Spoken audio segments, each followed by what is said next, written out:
Hello again, it's Cowgirl Kate from out in the boonies and coming to you today on this very foggy, kind of drizzly day. I thought I'd do another video for Dark October 13 for Halloween stitching. Today is October 2nd, 2018, and we're already in October, so this is warranted to get this done. A little bit of motivation. Yeah, I got Little Miss here with me. If you follow me on Instagram, you'll have already seen her, but she's getting so big. Yeah, hi. And yeah, she's quite pushy about affection, you could say, aren't ya? Yeah, but she's a sweetie. She's not playing outside today because it's kind of nasty out, and she peeked out the door and said, "Nope, I'm gonna stay in here today." Oh, come on, no, don't do that. I'm trying to talk here.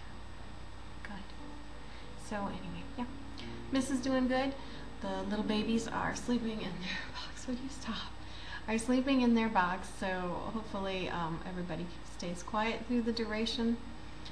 Usually what happens if Miss is in here, sooner or later when the babies get to rustling around, she jumps in their box and then all, mayhem breaks loose because everybody wants to get out and play then. So, she's an instigator. But why don't you go sit on your little cushion for a while?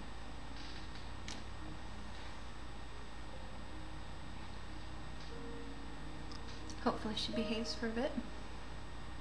But chances are she'll probably be coming back over here for, oh, he's gonna go check stuff out. Anyway, sorry about that. What an intro. Anyway, Dark October stitching, 13 for Halloween. Last year when I saw that there was going to be a Friday the 13th in the month of October, I decided that I was going to start or work on 13 projects that were just entirely Halloween themed, and that was so much fun. So I've decided I'm going to do it this year. I've seen more and more people are getting into the spirit of Halloween and not only doing the Dark October but also doing the 13 for Halloween, and that's just so fun.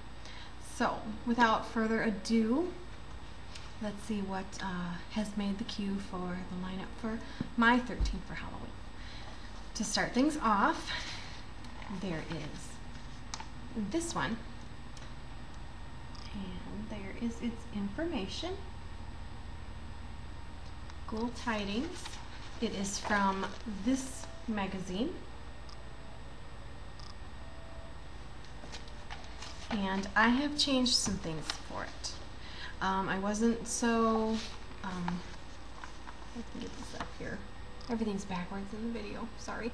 If I could, I wanted to change some of it, so I left this part off, and I moved the 1692 a bit, and then I did not fill in the basket.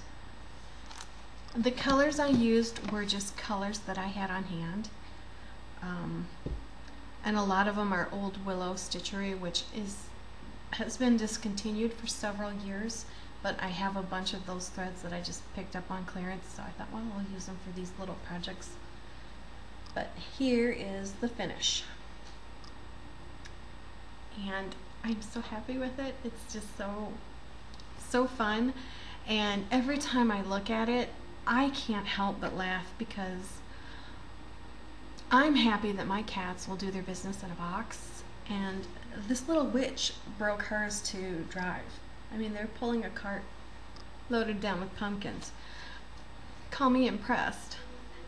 But yeah, it would probably take spells to accomplish that. But anyway, this one, I'm not sure how I'm going to finish it out because I'm not sure if I want to frame it in like a rustic looking frame or if I want to do pillow or a flat fold or something.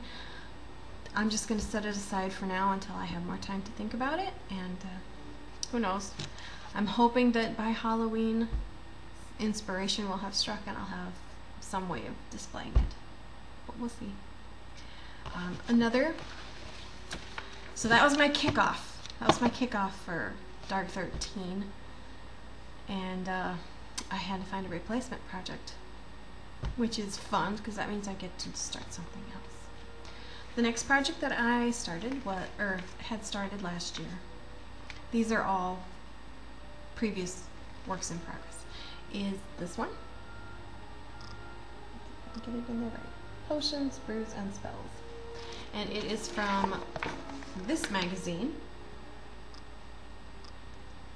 Is it coming in? Okay, there we go. That magazine. And I've also changed the colors, and it's not going to be quite as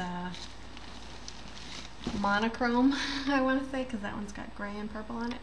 This is an unknown fabric. It was gifted to me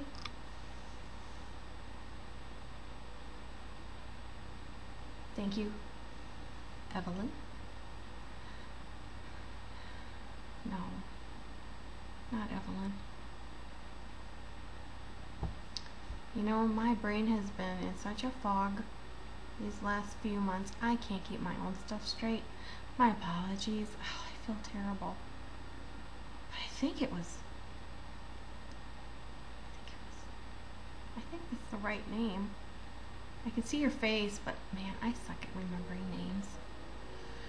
And I'm probably thinking of her daughter, but I could be way off. At any rate, I will rectify the information below if she gives me permission to use her name. At any rate, thank you. It is an unknown hand-dyed orange. I don't even know what count it is. I think it's 32, but it could be higher yet. It's tiny. I mean, by my standards, I'm used to 28. So it's tiny. The fiber I'm using is a water lily silk, and it's called Dark Shadows, but I can't remember the number. I'm sorry. And what I plan to do is I'm going to do the top section up here, probably the alphabet so it still looks like an old sampler, and then this part at the bottom. This section in here, I don't think the fabric is long enough to hold all of it, and I still want it to look like an old sampler, so I probably need to keep the alphabet. But the part that says Halloween, I can stick that in a little small thing or whatever, and it'll be fun just on its own. So that is Potions, Brews, and Spells, which I started last year for my 13 for Halloween. Moving onward, another work in progress, and this has been a really fun one, is the Prairie Schooler Sweeping Cobwebs. There we go. And I just love the Prairie Schooler Halloween ones. There's another one of a witch coming out of her house that, yeah, I have on my radar, but I haven't picked it up yet. And here is the progress thus far on this one. Here we go. I'm not using DMC for this. I'm using, let me go here, Simply Shaker threads. Two, a dark orange, a lighter orange, and then one called Espresso Bean, because I wanted it to still have a variegated, vintagey look to it. And you know, that's a lot of 310 or 3371, whichever one it calls for all the black part of it, and I needed a little interest to hold my attention. So I'm using those fibers instead. And this is a travel project that we'll see a lot of fun times with, because we got lots of things coming down the pipe for sitting around and waiting rooms for. So next up is this one, and it's by Barbara Anna Designs, and it's called A Wicked Plant.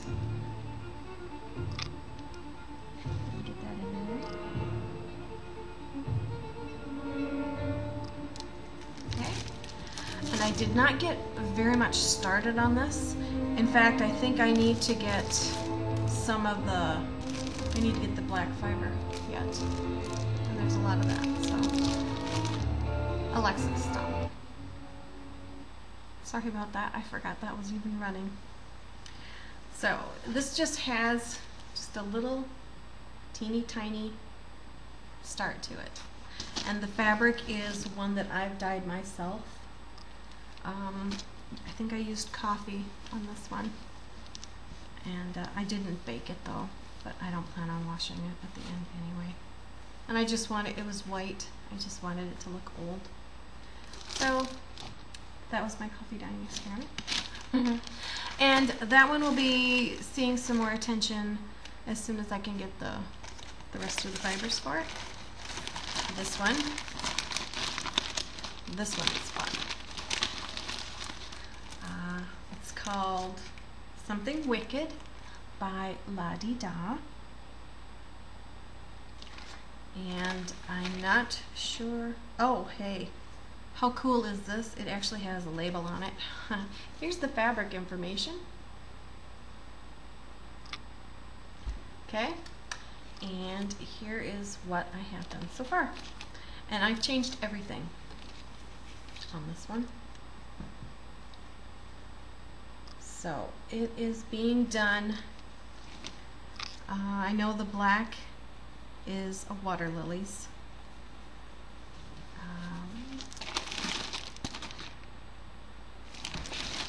Oh, miss, you gotta be careful. Didn't quite make the jump. She's on her own. Aren't you?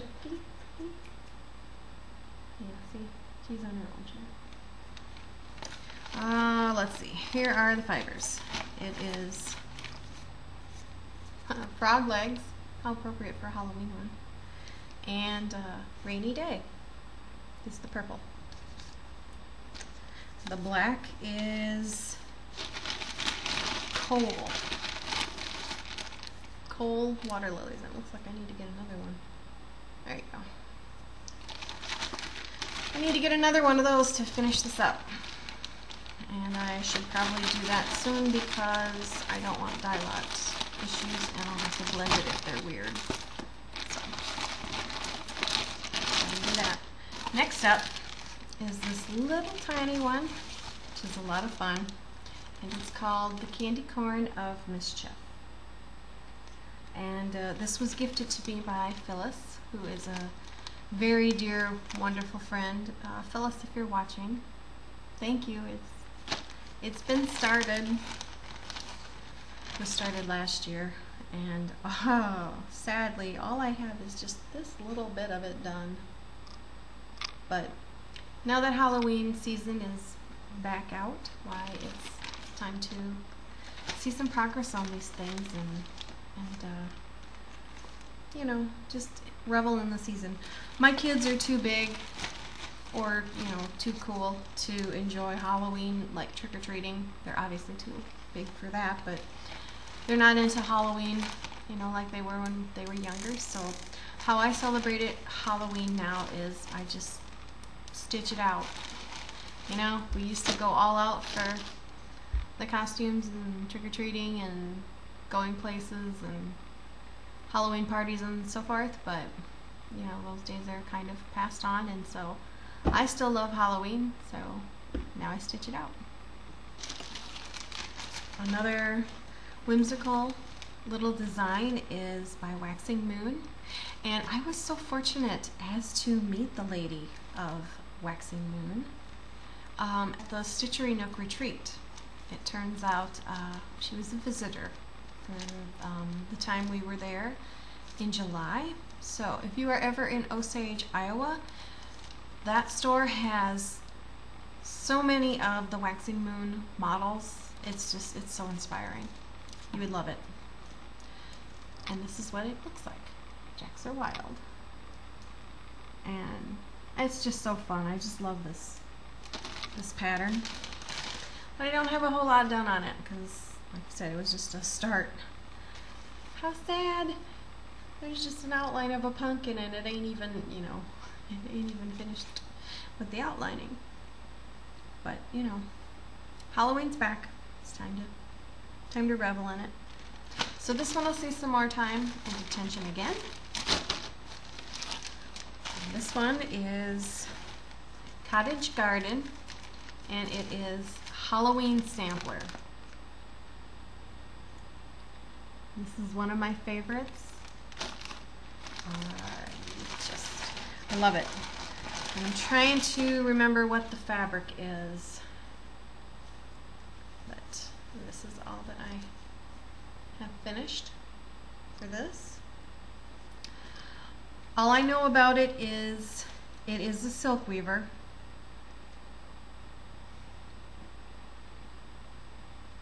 But I couldn't tell you the name of it offhand. I'm sorry. I need to get organized. It's been a crazy year. Stuff just kind of, you know, it didn't happen. So I need to get back on track with a lot of things. And organizing the stash is one. Let's see what else we got in here. Oh, we got some big ones coming up too. This one will be, hopefully, a new start that will replace Ghoul Tidings.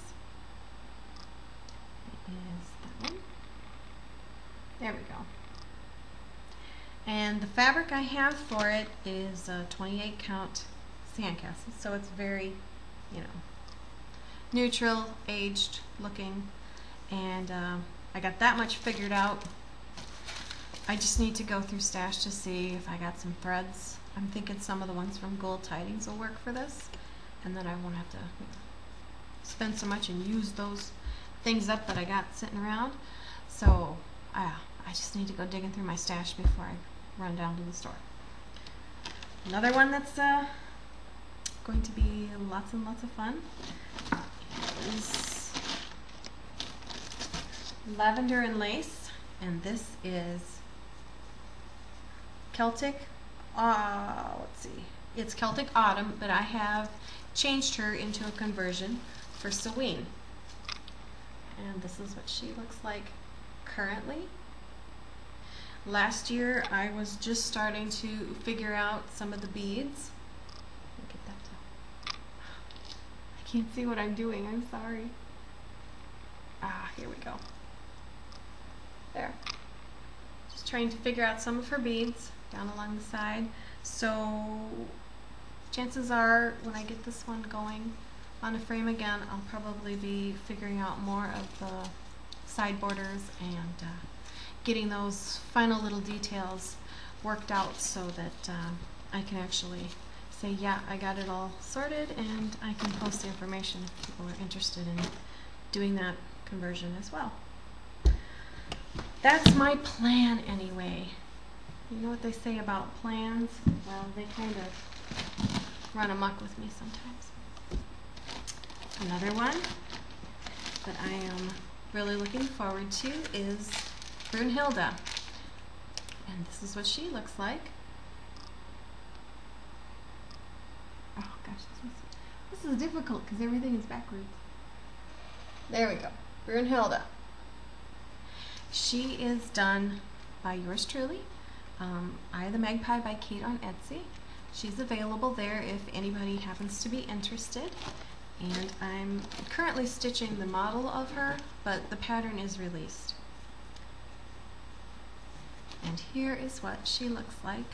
I had a really good session on her last Halloween, and now that is what she looks like so far.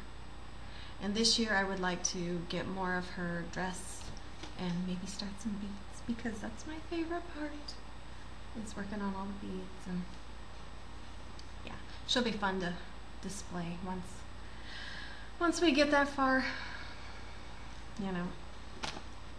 Once we get that far.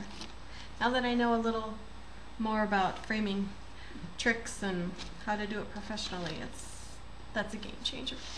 So here's hoping. The final project that I'll be working on for the 13 for Halloween will be a conversion of this lady. And it's Queen of Peace by Mirabilia.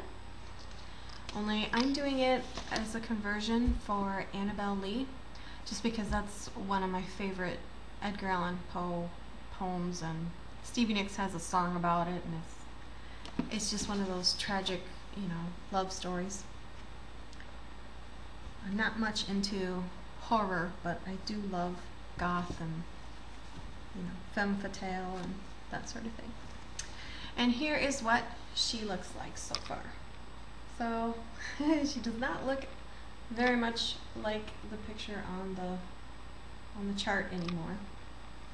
And I would really love to figure out her headdress finally, and also how her beads and metallics are gonna go. So I got my work cut out for me with this one, but I'm really looking forward to playing with her again. So, oh my goodness, lots and lots and lots to keep a person busy through this whole month, and I am so looking forward to it. There's been a lot of talk in a lot of the Facebook groups. I've been spending a little more time on those as, you know, my day allows, and, you know, finding lots of fun ways that people are celebrating the month of October. Dark October is just phenomenal, so credit to Emily for starting that off, and now it's just kind of taken on a life of its own.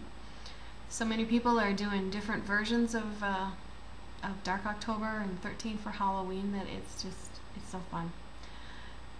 Yeah, so anyway, that was my my small, well, to me anyway, lineup for what this month is gonna hopefully have in store. So far I've only had the finish of Ghoul Tidings and also Potions, Brews, and Spells. I worked on that one yesterday evening. So today I'm hoping to take out a different one and get it on the Q-snaps. I have no idea which one yet, but yeah, we'll get it framed up and get some work on it, and my goal is to just spend some time on each, you know, each of the Halloween projects. Some are going to see more attention than others just because they're more involved. They need the, you know, how do you say, they need to have more time in order to get into the project so it actually looks like you're making progress on it. You know, some of the smaller ones are pretty simple and straightforward. And that's good because I need some of those too. They make quick finishes, and I don't have a whole lot of those in my life. So this will be good. So I guess for now I will just wrap that up. I hope y'all are having a wonderful day, and I also want to thank you for spending part of it with me, because, you know, I'm trying to get back in the saddle here. And oh goodness, yeah, we'll get there, won't we? Yep, I keep telling myself that. So anyway, I want to thank you for your time, and if you are interested in the Brunhilde Witch, she and several other patterns are also available at Eye of the Magpie by Kate on Etsy. I'm hoping to have a few more releases coming up. Now as the weather's getting colder, I can focus more on that. So fingers crossed. I'm excited about some of those things to come to fruition and get out into the world. I just need to, you know, settle in and stare at my computer long enough to get things taken care of. But that'll come too. Cold weather usually means a lot of stuff gets done inside.